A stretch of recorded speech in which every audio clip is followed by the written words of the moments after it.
no tiene sentido producir nuestros alimentos con veneno. Cuando importamos tanto de lo que comemos, estamos sacrificando muchas cosas. Puerto Rico fue un país agrícola, como tú dices. Se diabolizó ser del campo, se diabolizó ser jíbaro, se diabolizó el vocabulario que teníamos. Realmente la agroecología es una mirada hacia el futuro y en Puerto Rico tenemos ese potencial. Familia linda, hoy vamos a hablar de soberanía alimentaria y para eso me acompaña el doctor en agroecología, George Félix. ¿Cómo estás, George? Gracias, bien, ¿y tú? Bien, gracias por estar aquí, gracias por venir. Yo sé que hay quien te dice George, hay quien te dice Georges. Para que tu mamá esté feliz, yo te voy a decir George. Gracias. Ya que aprendí un poquito de francés en la universidad, aprovecho y lo practico. Gracias. Gracias por estar aquí. Como dije, vamos a hablar de soberanía alimentaria. Yo hablo mucho de esto porque ustedes saben que yo se lo he dicho muchas veces. Para mí es un problema que en Puerto Rico importemos tanto de lo que consumimos. O sea, estamos hablando de que los números están por ahí, por el 85% de lo que consumimos lo importamos. ¿Por qué eso es un problema? Importamos mucha comida. O sea, básicamente todo lo que se consigue en el supermercado viene de otros lugares, que no conocemos dónde se produjo, en qué condiciones, ni quién lo produjo y en qué condiciones esa persona trabajó para producirlo. Entonces, yo creo que la problemática es de transparencia y conocimiento, ¿no? De control de alguna forma de lo que consumimos y lo que no queremos consumir y la forma en que lo queremos producir. La contraparte es que sí producimos un 15% según las estadísticas oficiales y también yo reto ese 15% porque yo pienso que en Puerto Rico igual hay una producción a pequeña escala en espacios de traspatio o fincas más pequeñas que una cuerda que producen alimentos y que la gente consume de ahí. Entonces es como una problemática doble donde sí importamos un montón y creo que se invisibiliza bastante la pequeña producción que sí tenemos en Puerto Rico. Entonces, ¿cómo aliamos eso? Yo creo que por ahí va la investigación, el trabajo que yo quiero contribuir en este país de poner al frente las personas que están produciendo su alimento y que controlan los formatos, ¿no? Creo que para mí no hay compromiso entre producir sosteniblemente con pesticidas o insecticidas o todo lo que sea SIDA, que al fin y al cabo son insumos para matar. Para mí no hay trance, yo creo que no son necesarios y que también podemos producir sin ellos y que no solo nos beneficiamos nosotros, sino que nos ahorramos en el bolsillo, ahorramos en nuestra salud y vamos cuidando el medio ambiente. Entonces de eso se trata un poco la agroecología. Y la soberanía alimentaria, la idea es que controlemos esa producción y que seamos partícipes activos de nuestros ingredientes en el plato, más que ser receptores de un sistema agroalimentario que no nos corresponde o que no necesariamente tenemos participación activa en eso. Sí, yo he estado trabajando este reportaje de soberanía alimentaria y tratando de ver cómo simplificar este término para poder explicar qué significaría tener soberanía alimentaria. Porque lamentablemente en Puerto Rico yo he visto cómo soberanía se ha convertido en una mala palabra. Cuando soberanía en realidad para mí lo que significa es poder mandarte a ti misma. Pues cuando hablamos de soberanía alimentaria es poder tener control de lo que comemos, mandar en nuestra casa cuando se trata del alimento que producimos y consumimos. Me doy cuenta que cuando importamos tanto de lo que comemos estamos sacrificando muchas cosas. Primero que somos más vulnerables, porque dependemos de que lleguen los barcos. Exacto. Segundo, porque no decidimos qué comemos, sino que como tú decías, comemos lo que traigan los barcos y lo que esté en el supermercado. Por otra parte, no es la mejor calidad, porque por ejemplo, yo estaba viendo lo que conlleva traer una malanga a Puerto Rico.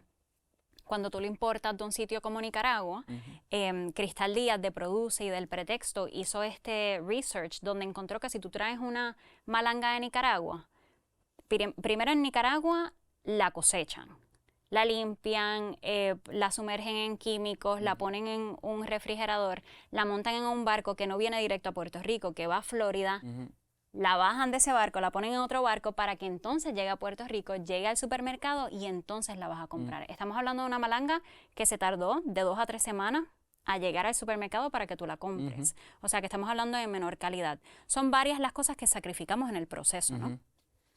No, y soberanía alimentaria también refiere a frescura.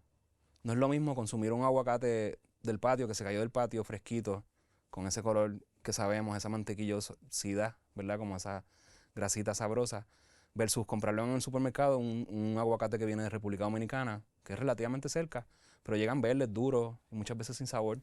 Entonces, eso es incomparable. Y lo mismo con un tomate fresco. Un tomate, eso sí, que para mí es la diferencia, una de las diferencias más grandes. Entrevisté a la gente de la finca agroecológica de Los Cobrados recientemente y Ian Pagan dice, es una experiencia revolucionaria, porque cuando la gente prueba un tomate de aquí versus un tomate del supermercado, es una diferencia de cielo a la tierra. Y algo que yo digo en el reportaje, que esto yo no lo sabía, George, hasta los otros días, que los tomates los cosechan verdes. Porque como se va a tardar tanto en llegar al consumidor, lo que se madura. Lo cosechan verde y entonces lo maduran artificialmente con gas. Sí. O sea que difícilmente ese tomate va a saber igual que si tú lo cosechas rojo. Totalmente. Todas las azúcares que están ahí fresquitas, toda la intención que uno le pone también a esa matita para que crezca, no tiene comparación, sin duda. Cuando hablamos de que queremos sembrar más en Puerto Rico, tenemos que decir qué tipo de agricultura vamos a hacer. Estamos hablando de una agricultura industrial, como en los tiempos cuando teníamos estas plantaciones enormes de caña de azúcar, de café, o si queremos tener el tipo de agricultura que tenían nuestros jíbaros en la montaña, en el campo. ¿Por qué tú crees que deberíamos apostar por la agroecología? Sí. Primero, no tiene sentido producir nuestros alimentos con veneno. Segundo, hay que pensar bien para quién estamos produciendo, ¿verdad? La agricultura, la agronomía clásica promueve pues, los monocultivos y un uso intensivo de insumos externos que lo que permiten es controlar la producción y maximizar la eficiencia. Desde la agroecología vamos más allá de la eficiencia, no solamente la productividad, sino también explorar la diversidad de cultivos, esas interacciones benéficas que se dan entre diferentes plantas y animales, incluyendo los seres humanos, la multifuncionalidad del sistema, cuántas cosas están pasando por metro cuadrado, es decir, cuántos servicios ecosistémicos, cuántas funciones están pasando en cada centímetro cuadrado en una finca agroecológica versus un monocultivo donde solamente pasa una, que es la eficiencia, ¿ya?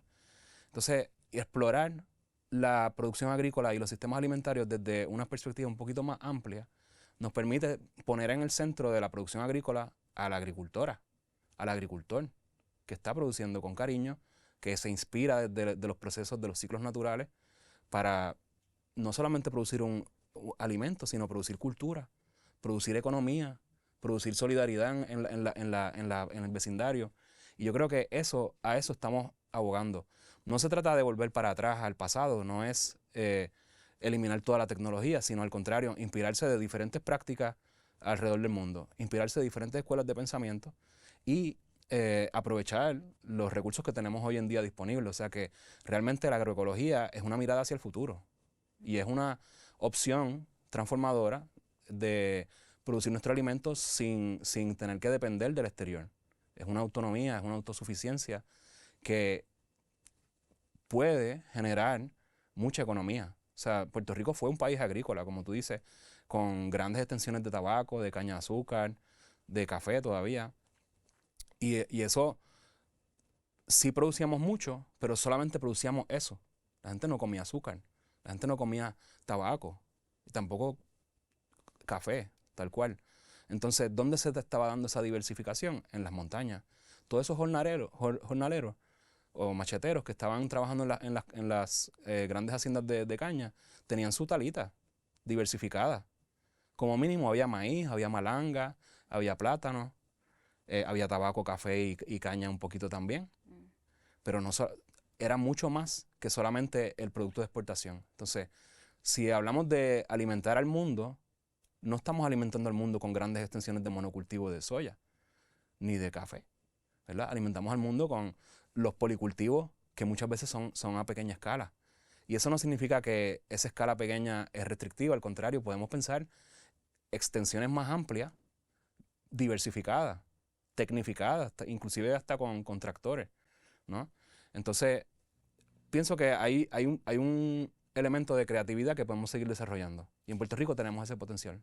Y eso es interesante porque cuando hablamos de este tema la gente dice, eso suena bien bello, hacer esa agroecología a pequeña escala, pero somos más de 3 millones de personas en Puerto Rico. ¿Cómo tú vas a alimentar a todo Puerto Rico con esas finquitas y además con estas técnicas agroecológicas que conllevan más esfuerzo, más tiempo? ¿Cómo respondes tú a eso? Sí, esa es una buena pregunta.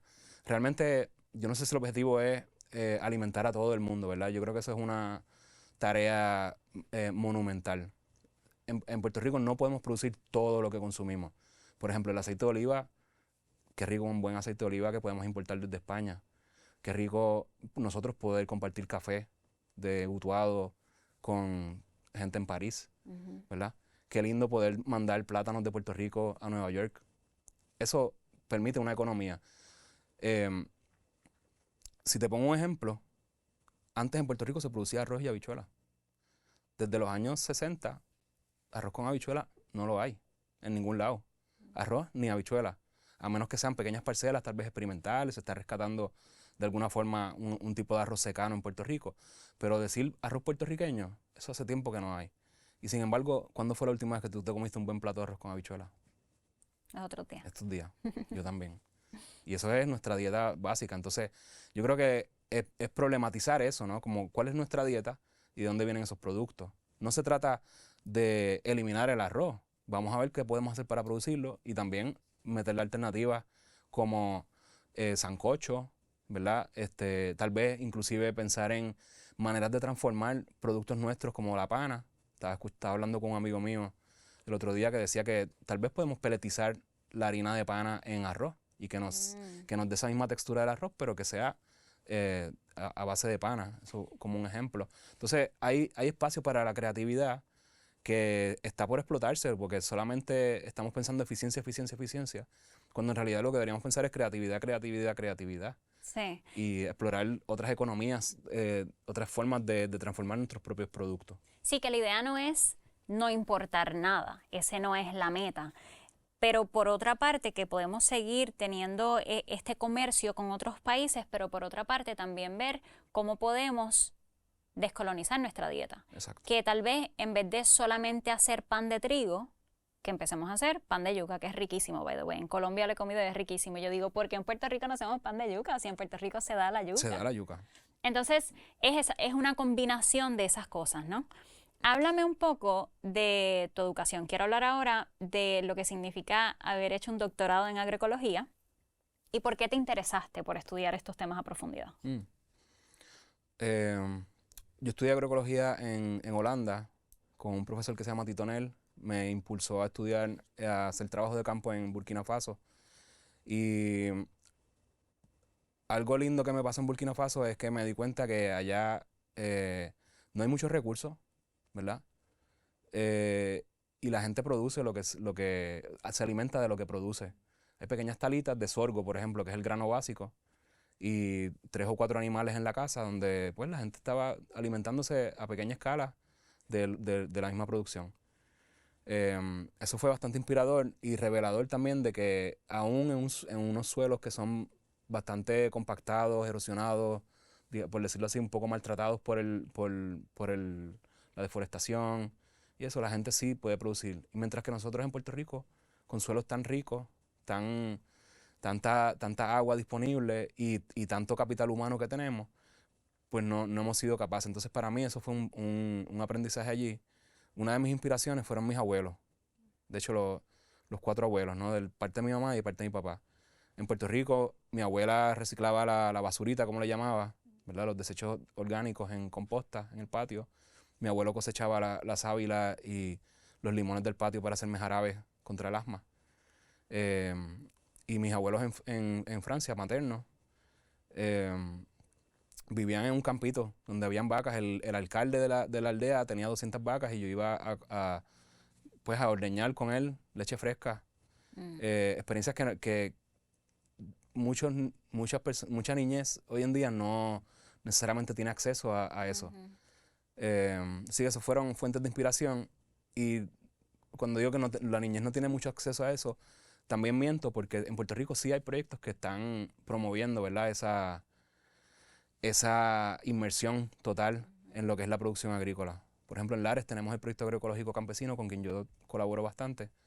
Ahí sí, Gustavo, pues reciben estudiantes, reciben niños a cosechar leche de cabra, bien rica, fresquita.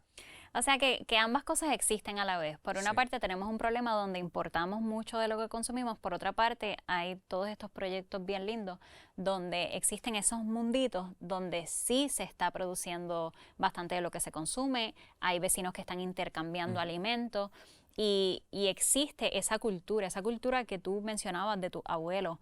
Lo mismo con mi abuelo ha sembrado toda la vida. El hermano de él que vive en Utuado tiene su huerto y es simplemente parte de su práctica. Es algo que él ha continuado desde pequeño y que continúan haciendo porque es bien natural. O sea, que eso todavía se practica en Puerto Rico, ¿no? Sí. Sí, pienso que hay una diferencia entre vivir con la naturaleza, con el medio ambiente, con el vecindario, a vivir de. Y yo creo que eso es algo fundamental que no se valora, ¿verdad? El hecho de que el campesino no es campesino porque vive en el campo, es porque reproduce una cultura del campo, ¿verdad? Y la cultura del campo incluye la alimentación, incluye la música, incluye el arte y muchas cosas más. Las bebidas, las recetas, los vocabularios. Y yo creo que eso es lo que, a eso sí que abogamos a rescatar y a mantener esas tradiciones del campo que son nuestras. Tanto en el campo como en la ciudad, porque no es porque seamos citadinos que estamos alejados del campo. Como tú bien dices, nuestros abuelos son del campo y vinieron al área metropolitana o se fueron a Estados Unidos en algún momento para buscar mejores opciones. Eso fue la coyuntura histórica. Pero realmente somos frutos, somos hijos e hijas de ese proceso, ¿no? Y somos del campo, aún estando en la ciudad. Cuando hablamos de poder retomar estas prácticas de sembrar más, uno de los temas que he platicado bastante con agricultores de Puerto Rico es las amenazas a los terrenos agrícolas. Porque por una parte, el gobierno de Puerto Rico hace 10 años en el plan de uso de terrenos dijo, tenemos más de 600,000 cuerdas de terreno que vamos a reservar para uso agrícola. Por otra parte, vemos que poco a poco se van permitiendo más usos que no son agricultura en esos terrenos. Háblame de qué tú estás viendo en cuanto al acceso a terrenos agrícolas. La pregunta no es sencilla. Hay mucha presión, hay mucho desconocimiento también y no hay suficiente resistencia en cuanto a eso. Pero la resistencia se nos está haciendo difícil porque yo mismo estoy buscando terreno y están bien caros por la presión urbanística, ¿ya? Entonces un pequeño solar de 1,000 metros que debería tener un precio relativamente accesible está en los par de miles porque está destinado a construcción urbana, ¿ya? Entonces yo creo que sí debemos explorar o repensar las políticas públicas de acceso a alimentos, ¿ya? Seguridad alimentaria no resuelve las problemáticas organizativas, culturales, de salud, de transporte que nos merecemos, ¿sí? El acceso a tierras en Puerto Rico está extremadamente complicado y las tierras que son destinadas a eso se están totalmente marginalizando, o sea, más bien la gente que necesita esas tierras están siendo echadas de lado. ¿Por qué? Pienso que hay una cuestión histórica de la diabolización del campo, ¿verdad? En los años 60, Puerto Rico especialmente, hubo un proceso de industrialización. Se diabolizó ser del campo, se diabolizó ser jíbaro, se diabolizó el vocabulario que teníamos. Entonces la gente se resentía, ¿verdad? O se menospreciaba de ser del campo. Entonces era como una estigmatización de nuestra propia identidad. Entonces, ¿cómo rescatamos eso? No lo sé. Yo creo que las cosas que estamos haciendo ya de por sí es lo más cercano a algunas opciones transformadoras, ¿no? Educación, investigación, práctica, teorizar, pero desde la práctica, no desde el escritorio, explorar alternativas de políticas públicas que nos puedan servir y ocupar espacios también, ocupar espacios políticos, no solamente en el Senado, sino en el día a día, en nuestros vecindarios, ser partícipes de una visibilización de esas pequeñas producciones, una visibilización y una valorización adecuada de lo que es ser del campo, tanto en la ciudad como en la ruralidad. Que yo creo que eso se está dando y yo creo que es bien lindo verlo porque cuando yo regresé a Puerto Rico a los Estados Unidos, yo empecé a conocer a toda esta juventud que está romantizando lo que es trabajar la tierra. Y eso se ve, o sea, yo a veces hago un video de, por ejemplo, el esfuerzo del Josco Bravo por educar a más personas en la agroecología y la gente escribe un montón de comentarios de qué bello es esto. O sea, yo creo que yo le doy mucho crédito a toda esta juventud que incluso lo pone en las redes sociales y dicen, esto es bien duro y también es bien bello. Y esto es parte de lo que necesitamos en Puerto Rico para reclamar nuestro espacio y nuestra tierra. Así que es como tú dices, es complejo porque por una parte es un problema, por otra parte se está viendo, yo estoy viendo ese cambio, yo estoy viendo a la juventud de Puerto Rico que sí quiere sembrar, a pesar de que tengan los mismos obstáculos como el que tú mencionas, que estás buscando terreno y se te está haciendo bien difícil. Bien cuesta arriba.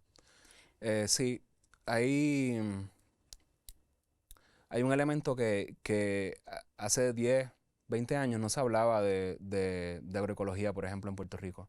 Hoy en día, en el Departamento de Agricultura, la palabra es inevitable, ¿ya? El término es inevitable, aunque no haya necesariamente entendimiento completo de lo que significa soberanía alimentaria, se está mencionando también. Entonces, por una parte hay que valorar, ¿verdad?, el esfuerzo que se ha hecho del Servicio de Extensión Agrícola de, por ejemplo, promover los huertos caseros, de la estación experimental también a apoyar, ¿verdad?, lo que es la producción campesina, a mejorar los procesos de eficiencia. Y por otro lado, creo que hace falta visibilizar los conocimientos que ya tenemos, ¿ya? Eso que tú dices de la juventud que está volviendo a la tierra, realmente estamos recordando lo que ya sabíamos. Esto de producir alimentos, sabíamos que había que hacerlo. Ahora se está poniendo en práctica. Para muchas personas se está haciendo cuesta arriba por problemas técnicos, por problemas económicos y también por acceso a tierra. O sea, y quien no tiene tierra lo tiene difícil, pero sí puede apoyar. Yo creo que eso es lo que estamos viendo. Hace 20 años no había mercados orgánicos en Puerto Rico. El de la Rubel fue el primero en el 2000, 25, vamos, 24 años, 25 años. Y eso ha generado un momentum, ¿verdad? Ahora en Puerto Rico, en cualquier lugar de la isla, cualquier fin de semana hay un mercado orgánico. Eso plantea dos cosas. Uno, que hay mayor interés en eso. Y otra cosa es problematizar el acceso a esos alimentos, ¿ya? Porque no podemos producir para los ricos cuando nos cuesta menos. Al contrario, debemos producir para nuestros vecinos, para aquellos que no tienen necesariamente el acceso a un producto saludable o que no están informados, ¿verdad?, de los beneficios de una alimentación sana. Eso tiene muchos matices, no lo niego, y creo que podemos hablar horas de qué significa esto. Y te quería mencionar eso porque a mí me encanta ir a esos mercados, me encanta comprarle a las fincas locales. Y a veces cuando hablo con mi familia me dicen, es que tú gastas un montón de dinero en comida, eso sale carísimo. Y yo veo el valor y estoy dispuesta a pagar esos precios porque yo también quiero que esas agricultoras y agricultores cobren suficiente como para tener una buena vida. Por otra parte, también entiendo a mi familia que dice, yo no puedo costear eso. Exacto. Entonces, no es que me des la solución aquí y ahora, sino cuáles son tus pensamientos en cuanto a cómo podemos hacer eso más accesible. Pues mira, se me ocurre ahora hablando contigo que tú sabes, por ejemplo, esto el sliding scale de precio. Eso pudiese ser una opción, ¿no? En los espacios más onerosos podríamos vender un producto un poquito más caro para ciertas comunidades que sí pueden auspiciar ese nivel, y en las comunidades que realmente lo necesitan, hacerlo más accesible. Eso puede ser una opción que consideremos entre la comunidad productora. Y hablabas de la política pública también, que es importante, porque en Puerto Rico se dan muchos incentivos para un montón de cosas. El gobierno está dispuesto a invertir en muchas cosas. ¿Por qué no invertir en subsidiar un alimento que es más nutritivo para la gente, que se está produciendo de manera mejor para el medio ambiente, etcétera? O sea que también tenemos que hablar de la responsabilidad del gobierno y cómo empujar para que se apruebe política pública de esa manera. Totalmente. No sé si toda la responsabilidad le cae al gobierno, pero sin duda nuestros dirigentes pudiesen hacer mucho más por la clase obrera trabajadora del campo. Eso sin duda. Y también a beneficio de las personas que consumen. hay políticas públicas, por ejemplo, si miramos a Brasil, hay 2 departamentos de agricultura, o sea, ministerios de agricultura. Hay un ministerio que está destinado a la gran empresa, al agronegocio, que es como modus operandi clásico, y hay un ministerio de asuntos de agricultura familiar e indígena, que atiende las necesidades de esas pequeñas familias que producen desde el campo y para el campo. Entonces, en Puerto Rico pudiésemos plantearnos algo así como un departamento de agricultura campesina.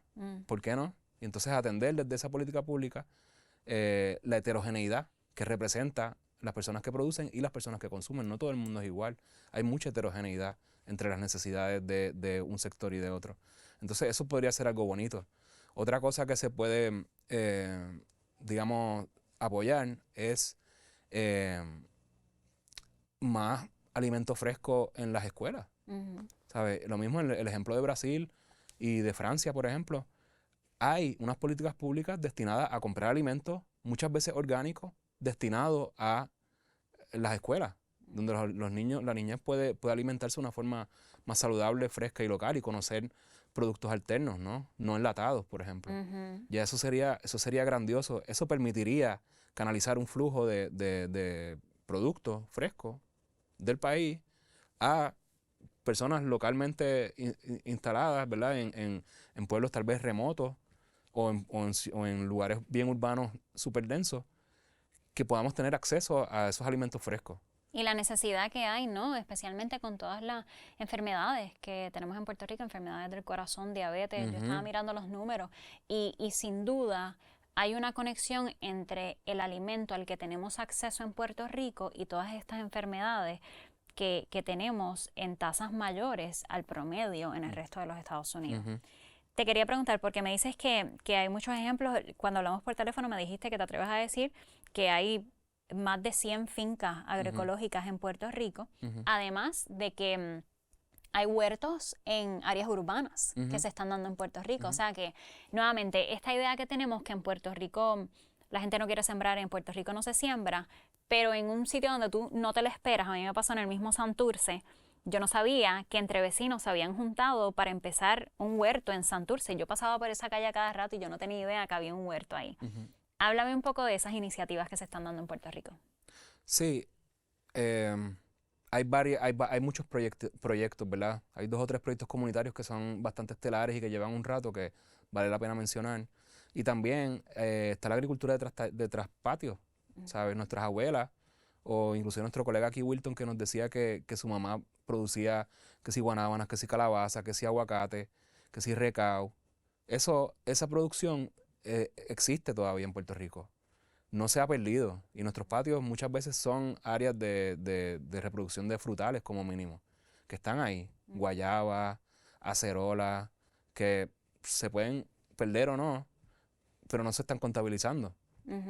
Entonces, ¿cómo desarrollamos una sensibilidad hacia esos productos que son alimenticios, que son medicinales, que están cerca nuestro, ¿verdad?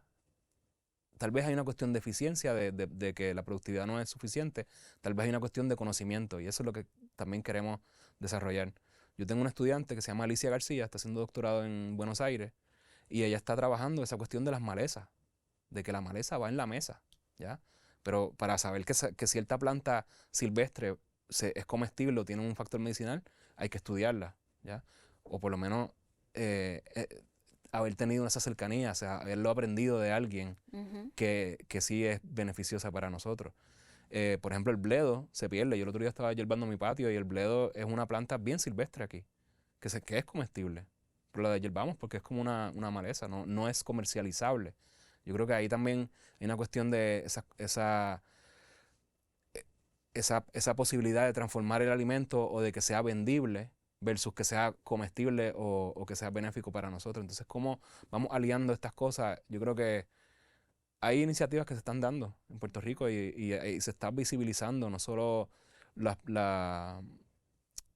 puntos fuertes, los procesos sociales, políticos, económicos, pero también los procesos culturales. ¿Sabes? La música jíbara es del campo y habla de la comida. Habla de esa añoranza de utilizar los bueyes como tracción animal, ¿ya? Entonces estamos hablando de una agricultura que es provida, ¿sí? Me contaron que terminaste el curso recientemente de timonero en Proyecto Vereda, en Mayagüez. Cuéntame de esa experiencia. Fantástico porque, para poner en contexto un poco de la cultura huellera en general, ¿verdad? Esos animales se trajeron a Puerto Rico hace más de 500 años. ¿Ya? Se adaptaron a nuestras condiciones. Son animales que son multifuncionales. Es decir, que no solamente producen leche y carne, sino que se utiliza la fuerza motriz para arar el suelo, sin necesidad de insumos externos, sin necesidad de comprar gasolina o maquinaria o llantas, ¿sabes? Una alternativa básica a los tractores. O sea, no quiero ni siquiera llamarlo alternativa. Era la base y los tractores fueron la alternativa a nuestra cultura huellera. Esos animales de raza india criolla son bien tolerantes al estrés de los trópicos y la contraparte es que necesitan mucho conocimiento. Necesitan mucha sensibilidad también con esos animales. Son bestias grandes, fuertes, poderosas, que te pueden dar un cuernazo y te llevan volando a 10 pies de distancia, sin problema. Eso nada más con un cabezazo. Entonces hay que tener mucho cuidado. Y efectivamente, este semestre pasado estuvimos un grupo en Mayagüez y un grupo en Lares aprendiendo sobre esa cultura huellera, pues adentrándonos, no, ni siquiera adentrándonos, introduciéndonos a ese mundo para entender un poco los términos, entender un poco quiénes son los actores de ese movimiento en Puerto Rico. Y nos damos cuenta que son personas mayores que están en los campos de Puerto Rico, en diferentes puntos de la isla, con diferentes escuelas de pensamiento, idiosincrasias o maneras de manejar los animales, que se están comunicando. Algo que aprendí, que puedo compartir, es que hay una diferencia entre un toro y un buey. ¿Verdad? Nosotros estamos trabajando con toros, es decir, que tienen sus granos puestos. Un buey generalmente los capan para que sean un poco más mansos y se pueden manejar con un anillo, como si fuera un carro, con una sola persona. Los toros necesitan 2 personas. El timonero atrás y el cuartero al frente, que está manejando un poco, dirigiendo a los animales. Así que también eso nos inspira, ¿verdad?, a la colaboración. Tienen que ser 2 personas y no solamente un trabajo individual. Y nos hace cuestionar cosas prácticas de la agricultura industrial. Lo que te decía antes, que la agricultura industrial es guerrera, naturalmente guerrera. Nosotros estamos aquí en una cuestión mucho más pacífica, donde aceptamos la heterogeneidad, aceptamos que hayan plagas, aceptamos que hayan malezas, porque todo eso nos beneficia en el ciclo. Mira, por ejemplo, las malezas te sirven para alimentar el ganado, ¿ya? Y los insectos, no todos son enemigos. Hay algunos que le llaman enemigos naturales, que si son enemigos de tus enemigos, que son las plagas, entonces, ¿qué serían? Tus amigos o tus amigas, ¿verdad? Entonces estamos partiendo de un paradigma que es antiguerra realmente. Los tractores, antes de ser tractores, fueron tanques de guerra. El herbicida, antes de ser herbicida, fue napalm o agente naranja. El fertilizante químico, antes de ser fertilizante, era amonia de las bombas. Entonces, después de la Segunda Guerra Mundial, todos esos insumos de guerra se transformaron en producción agrícola. Una cuestión bien guerrera, donde se permitía todo por aquello con la excusa de alimentar el mundo. Pero la verdad del caso es que no ha alimentado el mundo. El resultado es que todavía hay hambruna, todavía hay problemas de manejo de recursos naturales, hay mucha erosión y nos estamos alimentando de una decena de productos, cuando en verdad nuestra diversidad agrícola va en los miles, 10.000 de diferentes posibilidades, variedades, etc. Entonces, ¿cómo volvemos a ganar esa, no quiero llamarlo batalla, porque realmente no es una batalla? ¿Cómo ganamos ese campo de nuevo de que reproduzcamos nuestras propias semillas, que no dependamos de insumos externos y que podamos diversificar nuestros nutrientes? Mencionaste a tu estudiante ahorita y una cosa que no hemos dicho es que tú eres profesor en el Colegio de Mayagüez, de la Universidad de Puerto Rico, recinto Mayagüez. Me decías que eres el primer profesor en el Colegio de Mayagüez con una perspectiva agroecológica, porque eso es grande. Grande, grandísimo. Bueno, grandísimo primero porque tengo un trabajo eso, en Puerto Rico. Yo llevo muchos años fuera de Puerto Rico, así que eso es grandísimo porque finalmente pude volver a Puerto Rico pues en un rol donde puedo contribuir, ¿verdad? Eso por un lado en lo personal.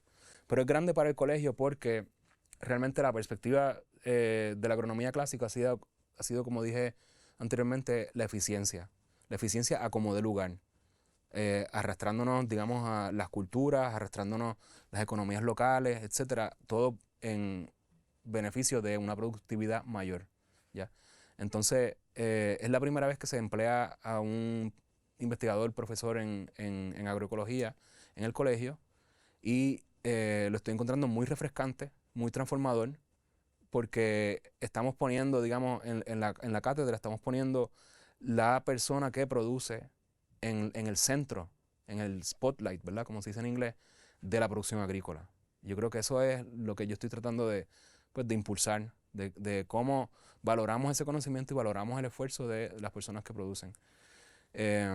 Y enseñas, me dijiste, agroecología caribeña y agroforestería. Sí. ¿Qué enseñas en esas clases? Son 2 cursos nuevos. Ojalá se van a formalizar para el futuro, ¿verdad? Que sean cursos oficiales. Ahora mismo son electivas libres.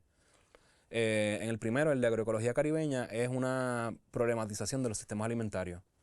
Hay elementos de práctica, hay elementos de voluntariado o de experiencia en finca para futuros y futuras agrónomas que no necesariamente tienen esa experiencia en finca o van a graduarse y van a dar consejos o recomendaciones a personas que producen, pero no han tenido la experiencia de cosechar o de yerbar, de saber lo que significa realmente estar en el campo, más allá de las estaciones experimentales que no son representativas.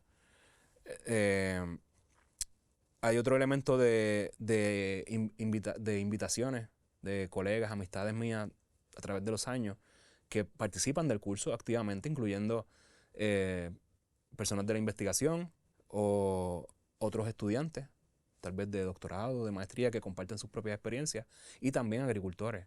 En la clase de agroecología caribeña, por ejemplo, vino Coralis del ARE, del Proyecto Agroecológico Campesino, a dar una charla sobre la producción de leche a pequeña escala, leche fresca, y trajo leche y queso fresco de su hogar. Entonces, fue una experiencia vivencial en el salón de clase donde probamos lo que significa el campo, probamos esa leche fresca de por la mañana sin filtrar. Mismo trajimos apicultores, que son también estudiantes de maestría de agronomía allí y tienen un proyecto de apicultura y vinieron a compartir esa miel que producen localmente. Entonces, es una manera de enamorar al estudiantado a través del sabor, ¿no? El amor entra por la cocina, dicen. Entonces, eso es de eso va el curso de agroecología caribeña.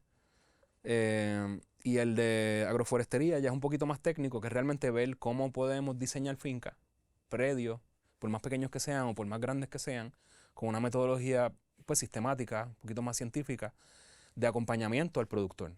Pensando que como técnicos de la agronomía no somos los productores, ¿verdad? Venimos y damos recomendaciones, vamos, visitamos una finca, pero con este curso la intención es proveer herramientas prácticas a los que son futuros técnicos y técnicas de la agronomía en Puerto Rico, a acompañar a productores, a buscar soluciones a sus propias problemáticas y sobre todo a implementar diseños que sean de policultivo, más allá del monocultivo, que permitan reciclaje de nutrientes, que permitan aumentar la diversidad, que permitan aumentar la multifuncionalidad de esos espacios productivos y que aumenten las interacciones, siempre pensando que la eficiencia es uno de los objetivos, ¿verdad? Pero no el único. O sea, que podemos decir que en la Universidad de Puerto Rico se está enseñando agroecología. Sí, no solamente en Mayagüez. Hay un programa más antiguo que mi llegada a Mayagüez, es el programa de Utuado de Agricultura Sustentable, donde hay un bachillerato en artes, en agricultura sustentable, donde se promueve la agroecología, donde se trabaja la agroforestería, donde se trabaja el manejo integrado de plagas y se trabaja también economía agrícola como desde esa perspectiva de reducción de insumos externos, ¿no? De aumentar la eficiencia y la autosuficiencia de las familias que producen. Qué lindo. En el episodio anterior estábamos hablando de que en la Universidad de Puerto Rico también hay educación en economía solidaria y cooperativismo. O sea que en la universidad se están dando cosas bien lindas. Siempre. Estas conversaciones me llenan de mucha esperanza. Muchas gracias por estar aquí. Ese es el propósito de este podcast, de hablar de soluciones y de construir el futuro que queremos. Así que gracias. A ti, gracias. Gracias por esta conversación. Y ustedes, familia linda, gracias por acompañarnos. Les veo para el próximo.